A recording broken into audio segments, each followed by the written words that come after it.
What is up, my little alley cats? Today we're going to be getting on the story I talked about bringing into my channel. I know.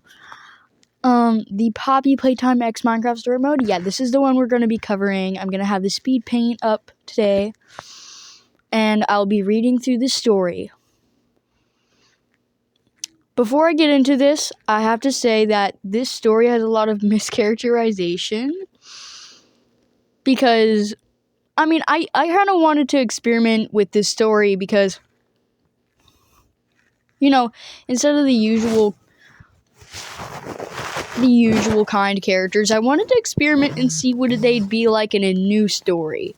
So you guys are going to be hearing from a way different perspective. Today, we'll be getting into the Poppy Playtime X Minecraft story mode story. Alright, now, before I start reading for you guys, I have to warn you, my writing isn't very good, and I'm going off of the story I wrote, so don't expect the greatest story, but this is the best I could come up with.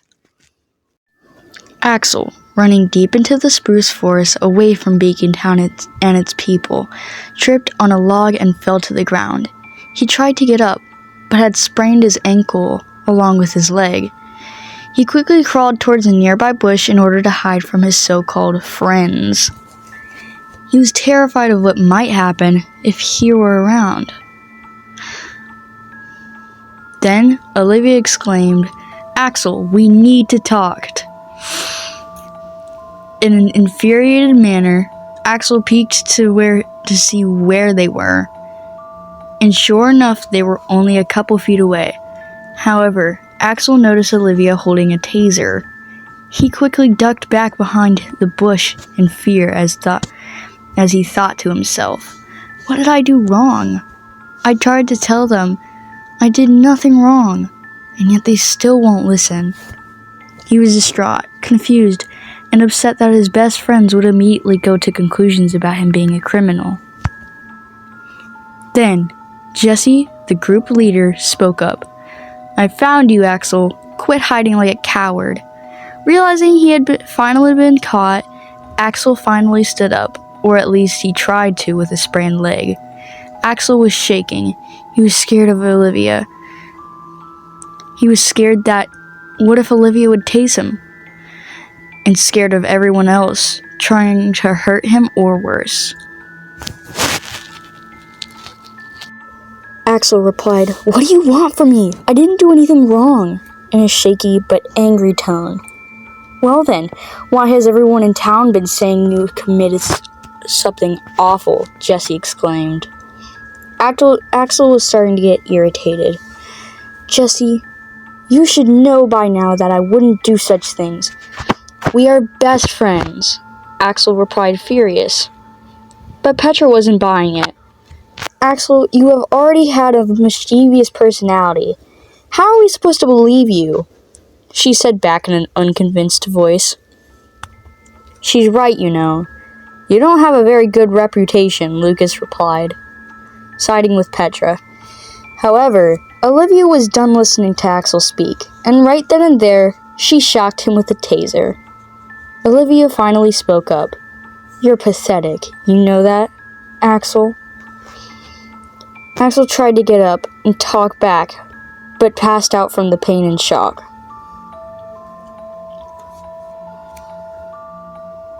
As Axel was knocked out, all he could think about was how his friends just made up assumptions. How could they just let him down like that without evidence? Then, he began to feel sharp pain going against his legs, like a saw. He wanted to move, to scream, but he was knocked out. He then felt something pulling at his vocal cords. He could feel so many painful things being performed on his body.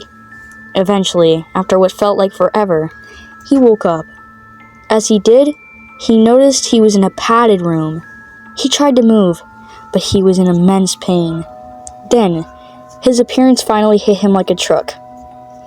He felt larger in size, and his legs were gone, instead replaced with 6 huge metal legs. He looked down at his hands, and they were also metal. They looked like they were crafted with bones and bones of his arms and a bunch of long needles put together. He put his sharp, thin, metallic fingers up to his head, only to realize he had a 3-pointed jester hat on.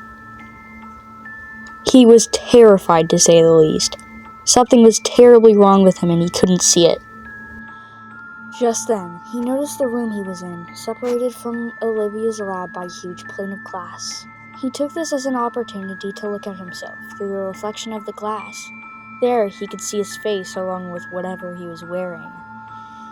It was a jester suit. However, what caught his attention was his face. It was white, with a huge messed up smile, and his eyes were just gaping sockets with orange pupils. He was scared of his reflection as he began to panic.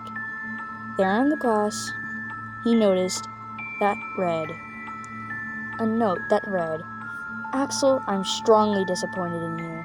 As a result for the crimes you have committed, me and the group are now punishing you for it. Say hello to your new and forever form.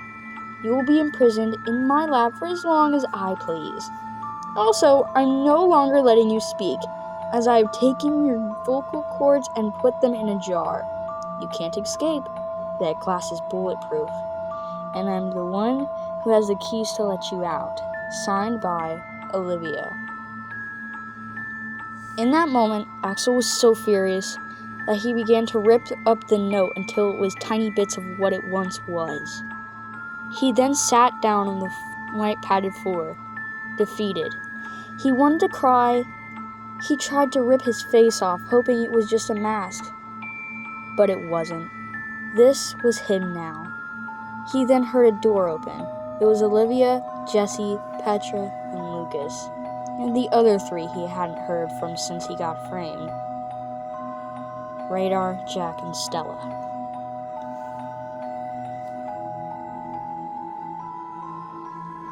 "So I heard you did something awful, huh?" Jack said curiously. "Sheesh, Olivia told me you looked bad, but that's not what I expected," she exclaimed, looking at Axel. However, Radar was silent. It almost looked as if he felt bad for Axel, like he was innocent. "Don't feel bad for him. He's a criminal," Olivia replied, noticing Radar's expression. Axel felt their eyes on him, as if he was an animal, a monster even.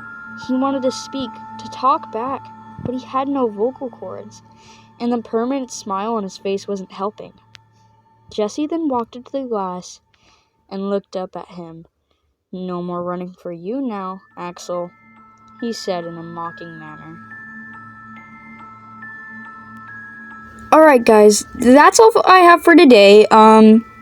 I hope you guys enjoyed the story. I'm so sorry for every time I stuttered. And I'm sorry if the appearance did not match with what was said in the story. Like him having a 3-hatted jester, like a 3-jester, like pointed hat. And instead of the drawing, he had 4. But that's because I drew the design after the story, which, not a good idea in my heart. My bad, guys. But, I really do hope you enjoy it. And again, sorry for the stuttering and for any of the errors in the text. That's my bad. I'm learning, chat, okay? I'm learning, okay? I'm just a little child. I'm sorry. Anyway, I'll see you guys in the next video. And until next time,